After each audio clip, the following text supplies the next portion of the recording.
आज के पार्ट की स्टार्टिंग होती है और हम ऑस्कर को देखते हैं जो लियाम के सामने आते हुए बोलता है, सॉरी मिस्टर थियोड, पर मैं आपको हॉल तक स्कॉट कर सकता हूँ। और नेक्स्ट सीन में वो सब लोग लिफ्ट के अंदर होते हैं जहाँ लियाम सोच रहा होता है।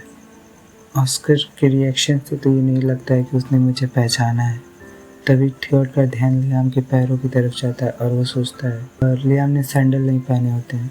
थियोड सोचता है ये पैर किसी फीमेल के तो नहीं हो सकते, और वो लियाम से बोलता है, मिस ई, आपका रियल नेम क्या है? और जितना ज़्यादा मैं आपको ऑब्जर्व कर रहा हूँ, मुझे मेरे कॉलेज फ्रेंड की याद आ रही है, पर वो कॉलेज फ्रेंड कोई लड़की नहीं थी बल्कि एक लड़का था। और ये सुन के ऑस्कर भी लियाम की तरफ ही देख रहा होता है। लियाम सोचता है, वेट, ओ माय गॉड, ये तो थियोबस फिशर है। और हमें थियोड के कॉलेज की औरत की हालत दिखाई जाती है जिसमें कि ज़मीन और आसमान का फ़र्क होता है। लियाम सोचता है, क्या उसने ऐसा देखने के लिए प्लास्टिक सर्जरी कराई है? थियोड लियाम के बालों को अपने हाथों में लेते हुए बोलता है, सो मिस ई, क्या एक विग है, राइट?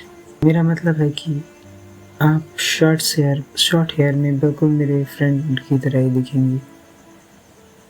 आपको पता है, मेरा वो फ्रेंड, उसके पास काफ़ी अच्छा एक्टिंग टैलेंट था।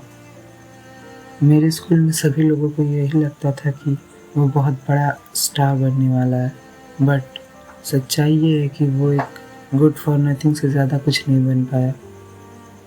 और हम देखते हैं कि ये सब सुनकर लियाम को बहुत बुरा लग रहा होता है। नेक्स्ट सीन में लिफ्ट हॉल में खुलती है और सभी एक स्माइल के साथ बाहर निकलता है और सभी लोग उसके बारे में बात कर रहे होते हैं और ऑस्कर उसके रास्ते को क्लियर कर रहा होता है। और वो मुड़ के लियाम की तरफ भी देखता है जो अभी भी सर झुकाए वहीं खड़ा होता है। और हमें 6 साल पहले की स्टोरी दिखाई जाती है जहाँ कोई यंग लियाम को बोल रहा होता है, वो थियोबिस है, उसे इग्नोर करो, वो बस एक एक्स्ट्रा कैरेक्टर है, उसे बहुत मुश्किल से ही एक्ट करना आता है। तुम उससे काफ़ी बेटर दिखते हो। आई एम श्योर कि तुम्हारा चांस ज़रूर मिलेगा।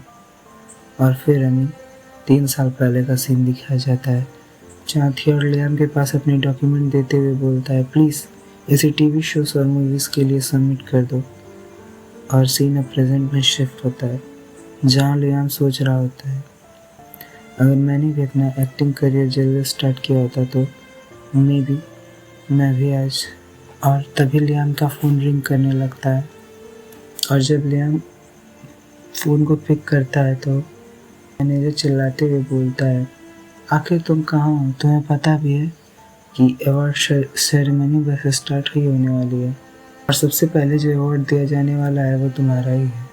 लियाम बोलता है, मैं गड़बड़ सिचुएशन में फंस चुकी हूँ, मुझे पेड़ जूते चाहिए और अभी मैं होटल के फर्स्ट फ्लोर वाले वॉशरूम में हूँ। जिस पर मैनेजर बोलता है, ओके, मैं बस अभी आता हूँ। और लियाम एक चैन की सांस लेते हुए सोचता है, ओह, मैं तो पूरी तरह से भूल ही गया था कि मैंने एक अवार्ड भी जीता है। आई गेस कि मैं जो कर रहा हूँ वो सही है। और वो खुद को मोटिवेट करते हुए अच्छे से ड्रेसअप होने लगता है। तभी कोई बाथरूम में एंटर करता है और लियाम उसकी तरफ बिना देखे हुए बोलता है, बहुत जल्दी आ गए। उसे ऐसा लगता है कि वो उसका मैनेजर है और वो जब दिखता है तो शॉक हो जाता है क्योंकि वहाँ उसके मैनेजर की जगह ऑस्कर होता है। लियाम सोचता है आखिर ऑस्कर यहाँ क्या कर रहा है, और वो ऑस्कर से बोलता है, ये लेडीज़ वॉशरूम है तो तुम यहाँ ऐसे नहीं आ सकती। तभी ऑस्कर लियाम के क्लोज आते हुए बोलता है, तो आखिर लेडीज़ वॉशरूम में तुम जैसा मैन क्या कर रहा है? और इसी के साथ हमारा आज का ये पार्ट ख़त्म होता है। एक और क्वेश्चन आपके लिए।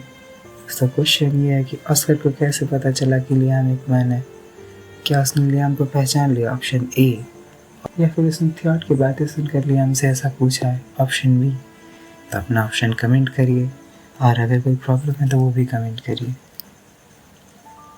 अगर आप लोग स्टोरी में यहाँ तक आ चुके हैं तो आप लोग प्लीज़ चैनल को सब्सक्राइब कर लीजिएगा और वीडियो को लाइक कर दीजिएगा और बेल आइकन को दबाना ना भूलिएगा ताकि आपको सारी वीडियोस की अपडेट सबसे पहले मिले।